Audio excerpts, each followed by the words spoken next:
شغلنا اليوم تغطية سقف لدور تالت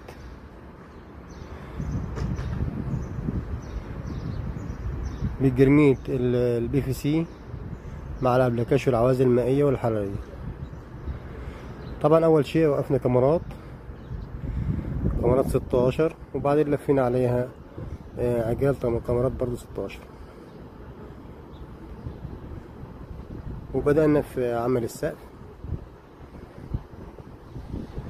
بالكاميرات 12 حرف اتش.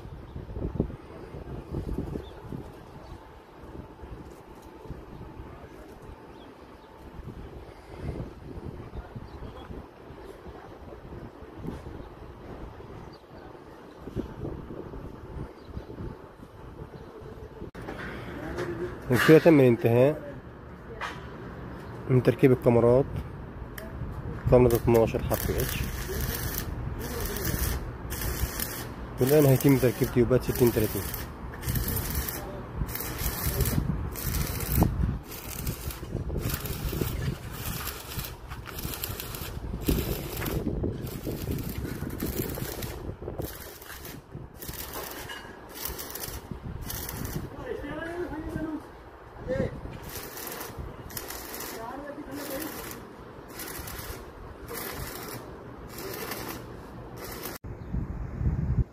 طبعا هنا الدهانات ابوكسي، الدهانات بعد ما اشتغلنا الهرم،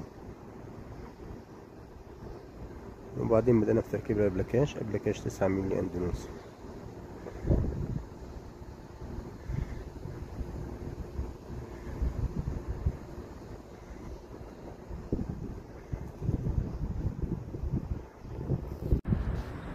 وبكده تم الانتهاء من تركيب ابلكاش 9 مللي اندونيسي، والآن بيتم تركيب العازل المائي داتكو فايبر سماك 4 مللي ضغط 140.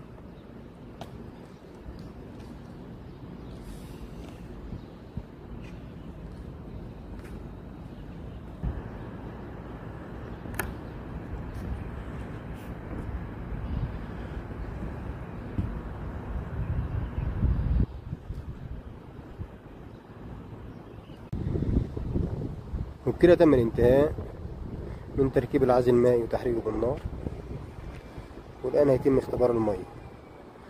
طبعا هذا مكان خزان متسوى صبة وتحتيه صاج، واحنا عزلنا عليه مع الشغل عشان المية لما تنزل من العزل تطلع لبره ما تخرب عنده في المبنى.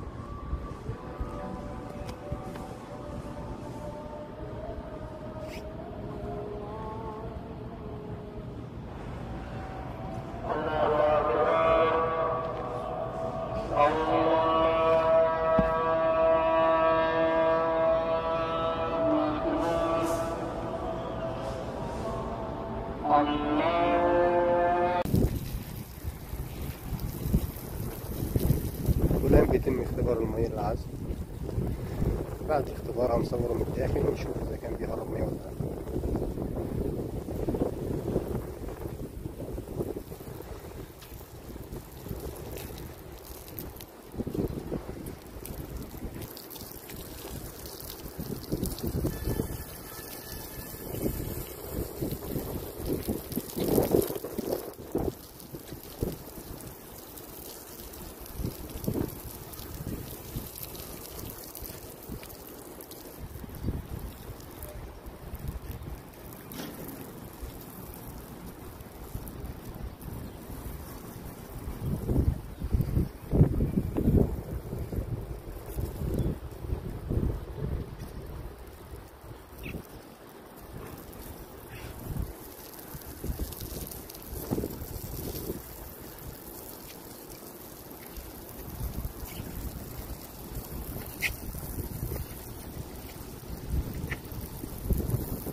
والآن بيتم تركيب طيبات 4x4 مع العزل الحراري كويتي 2 بوصة.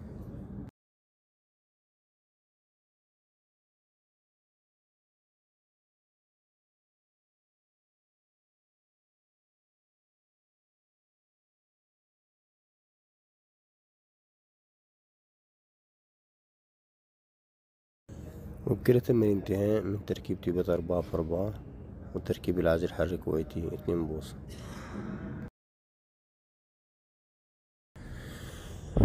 والآن بيتم تركيب برميل PVC سماكة 3 مللي لون أحمر.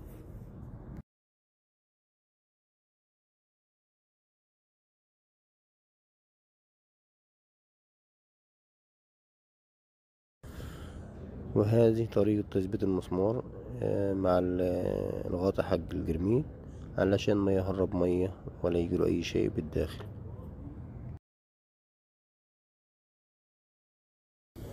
وبكده تم الانتهاء من تركيب الجرميل PVC 3 مللي سماكة.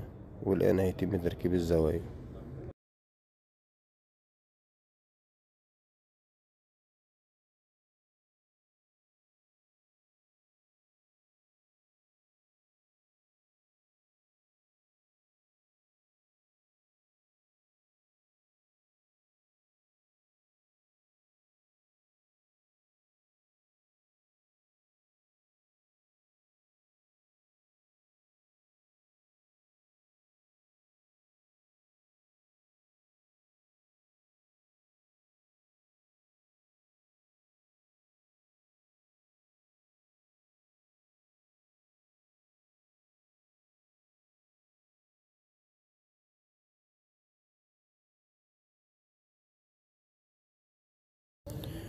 والآن بيتم تركيب الزاوية. طبعا الزاوية هنا ما بتحتاجش تحط لها غلطة ولا أي شيء ولا فوم ولا أي شيء، بتتقفل بتتشد بمسامير في البي في سي مع الحديد.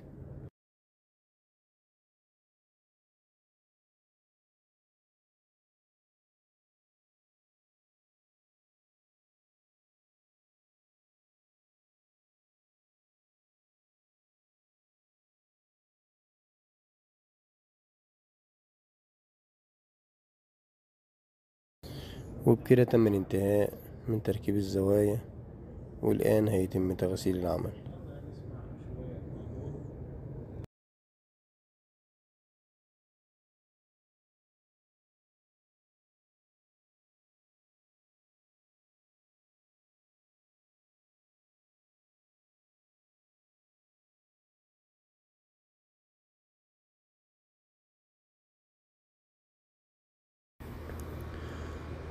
والآن بيتم تغسيل العمل. طبعا بنغسل العمل، ضروري تغسيل العمل طبعا بعد التركيب عشان لو عليه أي غبرة ولا أي شيء يرجع كما كان قبل التركيب.